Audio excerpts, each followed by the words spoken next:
Good morning, everyone. We'll continue here in the PELE YOETZ in the chapter of Mitzvos, understanding just how precious and valuable every single mitzvah is to us. And he writes the following: V'oi lehem lebriyos. Woe to the people. Miyoim adinu miyoim atechecha. Woe is going to be to us on the day of judgment, and the Yom HaTeichecha, the day that HaKadosh Baruch Hu rebukes us for everything that we have done. This is in reference to the day of a person's death, when they will leave this world and we will have to face the music. All of those excuses that we had every single day of our life, why we didn't do this mitzvah, that mitzvah, why we weren't more careful with this and with that. Wonderful excuses that everybody has. I was too tired, I lived in America, my friends were bad influences on me, it's hard for me, I have ADHD, I can't concentrate, I can't focus, I was born lazy, I was born angry, my parents aren't such good role models, my siblings aren't the best role models either, I live in a town and I live in a neighborhood where people aren't really so sincere about their commitment to Judaism. It has a negative effect on me. What do you want? I grew up with television in the house. I had watched TV from the time that I was 3 years old. How can you expect me to be a holy person? So on and so forth. We have billions and billions of excuses for all the things that we have done in our lives. He's really quoting Chazal over here. That's all good. That's fine and dandy, as they say. Come along with all the excuses that you would like to offer to HaKadosh Baruch Hu. But one day, after 120, when a person leaves this world, it's going to be called a Yom Adin, a day of judgment. Uyom HaTeichecha, and HaKadosh Baruch Hu is going to reveal himself and will be the greatest rebuke that a person could possibly imagine.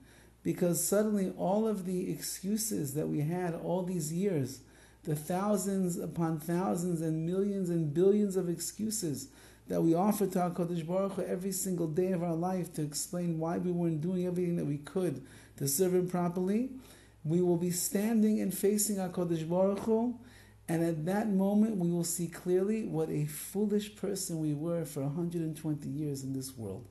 How silly I was to chase after my base and my lowly desires just to make myself a little bit happier and more comfortable in this world. What an ingrate I was to HaKadosh Baruch Hu all of my life, because I didn't seize the moment and the opportunities to be performing the mitzvahs of Hashem. And I fooled myself, and I tried to fool HaKadosh Baruch Hu, but Hashem reveals Himself, and then He says, He never fooled me. Ani Hashem, lo shanisi, I don't change, I don't slumber, I don't sleep.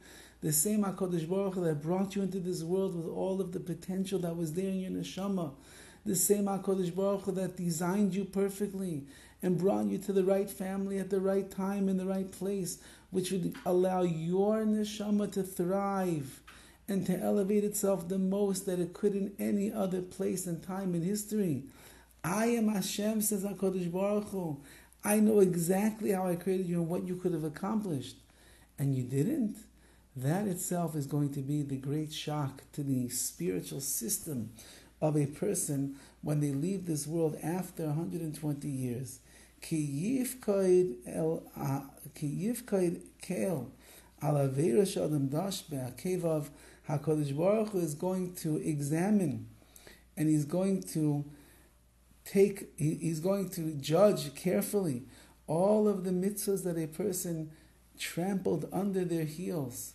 Shenasu keheter, that they did certain averas, certain sins in their life, that they convinced themselves, it's okay for me to do such a thing. I live in California. What does HaKadosh Baruch Hu expect of me? He doesn't expect me to be like a Jew who lives in Borough Park in New York. He doesn't expect me to live my life like a Jew who lives in Yerushalayim, in Jerusalem. No, HaKadosh Baruch Hu knows I'm living in LA. I live in a place called Tarzana, California. Hashem doesn't expect that much. Nasu keheter, so a person cooks up in their mind all these false ideas that it's permissible to do what I do. And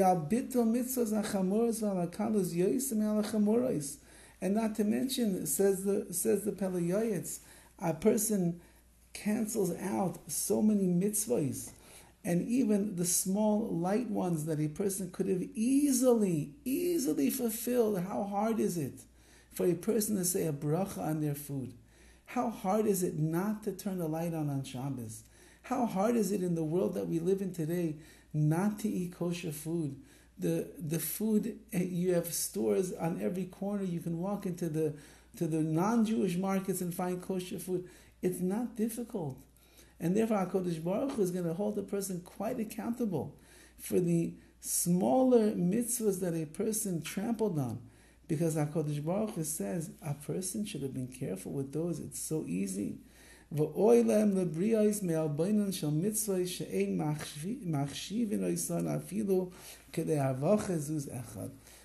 the PELE YOETZ, a person will be judged for the fact that he didn't value the real value of a mitzvah. For $1, a person will run around the world. He'll push himself to make a little extra money at work. But for the sake of making some extra reward for the mitzvahs, that a person trampled under his foot, and that says HaKadosh Baruch Hu, HaKol Yavi L'Mishpat, Hashem is going to bring everything to judgment. And we're going to have to respond and answer to Hashem why it is that we did the things that we did. But again, a person who appreciates mitzvahs and he values mitzvahs, and the Torah is what's guiding his life, he of course will be more careful and more particular to perform the mitzvahs in his life. That is the true nachas to Hashem. Have a wonderful day.